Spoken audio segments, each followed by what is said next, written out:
آج آپ کو بڑی دلچسپ شے سناتا ہوں۔ اقبال کی ایک شہرہ آفاق نظم ہے، جبرائیل علیہ السلام اور ابلیس کا مکالمہ، جبریل و ابلیس۔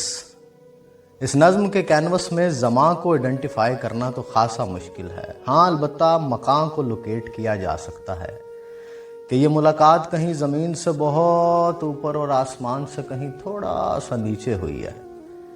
بڑے گہرے دوست رہے ہوں گے نا یہ دونوں، جب تک کہ اسے جرت انکار نہ ہوا تھا، جب تک کہ راز آدم آشکار نہ ہوا تھا۔ تو برسوں بعد ٹکراؤ ہو گیا کہیں دونوں کا۔ تو جبرائیل علیہ السلام پوچھتے ہیں ابلیس سے، ہمدم درینا کیسا ہے جہان رنگ و بو؟ اے میرے پرانے وقتوں کے دوست، میرے رفیق، کیسی ہے وہ جگہ جہاں اب کہ تو نے ڈیرے لگائے ہوئے ہیں؟ وہ جہاں کیسا ہے، زمین کیسی ہے، لوگ کیسے ہیں؟ تو ابلیس کہتا ہے، سوز و سازو درد و داغو جستجوے آرزو، یعنی بہت دلچسپ ہے، وہاں سب ملتا ہے لیکن جستجو سے، فقط آرزو سے نہیں ملتا۔ جنت میں تو آرزو سے ہی سب کچھ مل جاتا ہے نا، یوں چاہا وہاں اور یوں آ جاتا ہے، لیکن یہاں ایسا بالکل نہیں ہے۔ وصال یار بڑی چیز ہے مگر ہمدم وصال یار فقط آرزو کی بات نہیں، وہاں ارتھ ڈسپلن ہے، ان دونوں کے درمیان ایک لمبا فاصلہ ہے اور اس فاصلے کو طے کرنے میں بڑی لذت ہے۔ باقی بڑے رنگ ہیں، بڑی رنائیاں ہیں، بڑا ماحول ہے وہاں۔ بڑا یہ مخلوق کیا سمجھے گی جو آرام سے بیٹھی فقط تسبیحاں کرتی رہتی ہے بس۔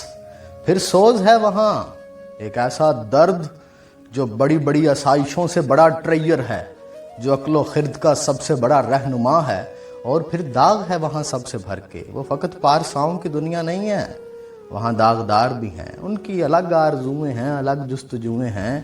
تو سوز ہے، ساز ہے، درد ہے، داغ ہے، جستجو ہے، آرزو ہے، بڑا اچھا وقت گزرا ہے وہاں۔ تو جبرائیل کہتے ہیں اسے، ہر گھڑی افلاک پہ رہتی ہے تیری گفتگو، کیا نہیں ممکن کہ تیرا چاک دامن ہو رفو؟ یعنی چھوڑنا یار، اچھا تجھے پتہ ہے اب بھی اوپر اکثر تمہاری گفتگو ہوتی ہے، تمہاری باتیں ہوتی ہیں وہاں، تو کیا یہ ممکن نہیں ہے کہ تم معافی مانگ لو اور واپس ہمارے ساتھ چلو، ہمارے پاس پھر سے، اپنی جگہ، اپنے لوگ، اپنے دوست، اپنی سنگت، پرانیاں گلاں؟ تو ابلیس کہتا ہے، آہ اے جبریل تو واقف نہیں اس راز سے، کر گیا سرمست مجھ کو ٹوٹ کر میرا سبو، اب یہاں میری گزر ممکن نہیں، ممکن نہیں، کس قدر خاموش ہے یہ عالم بے کاخ و کو؟ یعنی کس قدر خاموشی اور اندھیرے میں لپٹی ہیں یہ گلیکسیاں، یہ کلسٹرز، یہ سپر کلسٹرز، ان میں وہ رنگ نہیں ہے جو وہاں نیچے اس گولے پہ ہے۔ میری اب دلچسپی نہیں رہی اب اس ہر طرف ہو کے عالم میں، اس ایکسپینڈنگ یونیورس میں بہت گھوما ہوں یہاں، اب مجھے زمین کی عادت ہو گئی ہے، پتہ ہے وہاں ہر ایک الگ کائنات جیسا ہے۔ تو جبرائیل کہتے ہیں، نہیں یار چھوڑو، انکار سے توبہ کرو، واپس چلتے ہیں۔ تو وہ کہتا ہے، جس کی نومیدی سے ہو سوزے درون کائنات، اس کے حق میں تکنا تو اچھا ہے یا لا تکنا تو، اور میرے انکار سے ہی تو یہ سلسلہ چل نکلا ہے، یہ کاروان حیات اسی انکار کا نتیجہ ہے۔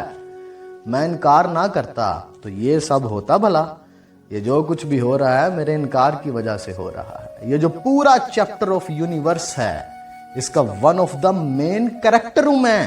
تو جبرائیل اسے کہتے ہیں، کھو دیے انکار سے تو نے مقامات بلند، چشم یزدہ میں فرشتوں کی رہی کیا آبرو، کہ تو نے قربت پروردگار کو کھو دیا، تو نے اتنے بڑے بڑے ٹائٹلز کھو دیے اس انکار کی وجہ سے، زاہد، عابد، والی، تقی، قبازیل، استاد الملائکہ عزازیل۔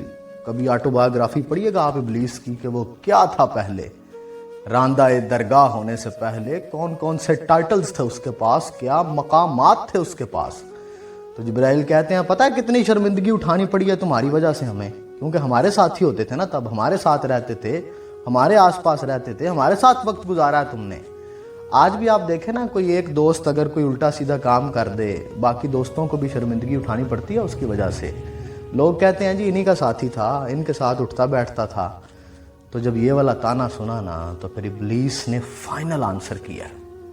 اس میں جو پہلا مصرع ہے نا، میرا موسٹ فیورٹ ہے۔ ابلیس کہتا ہے میری جرت سے مجھتے خاک میں ذوق نمو،